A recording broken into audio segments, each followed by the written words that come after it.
This video is gonna be, let's say it's something else, but check this out. There might be some other things that you're hearing in the background. I apologize for that. Remember, I am in the warehouse, just in my office, but I don't really understand this, and maybe you guys can help me make sense of it.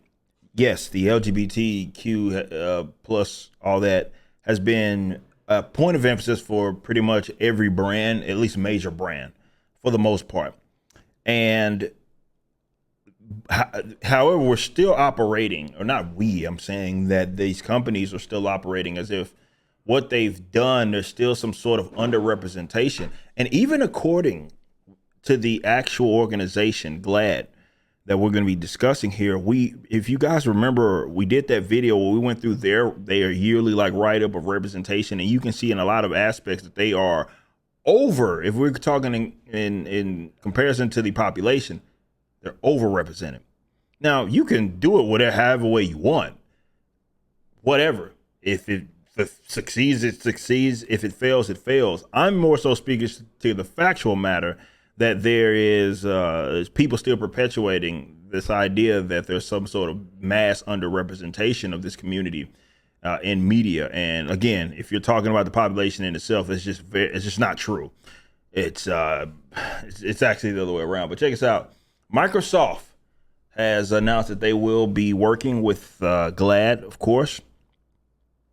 Game developer reports that Microsoft has announced a long-term relationship with media advocacy group GLAD with the goal of increasing representation of LGBT characters in its first-party Xbox games. Microsoft is making an effort to increase queer representation in video games, said the spokesperson for the tech giant. The partnership will involve Xbox game studios publishing, collaborating with GLAD, amplifying existing resources through workshops and consulting to bring genuine, heartfelt, aspirational LGBTQIA plus representation. The decision aims to promote the portrayal of queer characters, particularly in AAA high-budget games.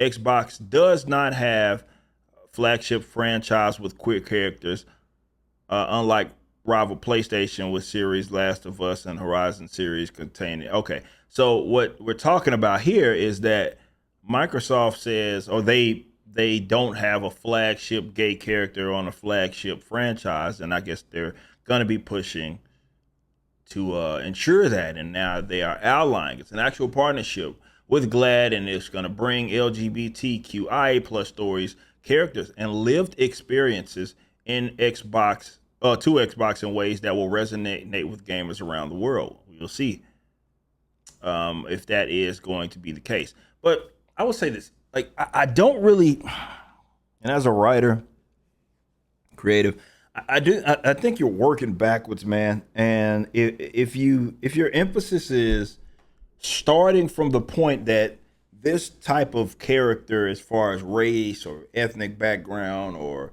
all of that, like, it has to exist first, and that's where you're starting from.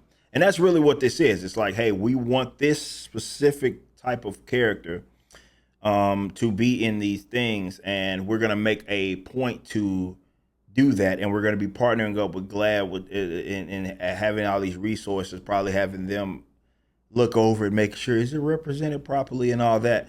And I think that you risk the potential of it being just not good, but it's because you're focusing on the wrong things. It's not really an organic thing. It's like, hey, you wanted specifically this type of thing to exist, and you're using the resources of this mega corporate entity in order to make sure that that's pushed. Like, you can't even consider this as genuine because you specifically partnered with this with GLAD in order to make something like this happen, Microsoft. So I don't see how anybody can take this and be like, yeah, this is for sure genuine, other than the fact that, well, we just want the representation. But it's probably not going to come off as authentic, and I'm willing to bet there's going to be a mass overcorrection if there is to be a term. It's just not organic, and I think that's where a lot of media is suffering. And you get these people. It's the same thing with race, where they act like, okay, everybody has a problem with a black character, and it's like, that was never the argument that anybody made. It's just that when you make the character only care about that, or rather make that the leading trait, and you let us know that that's the leading reason, it comes off as, it's not authentic, but it's also just all around not interesting.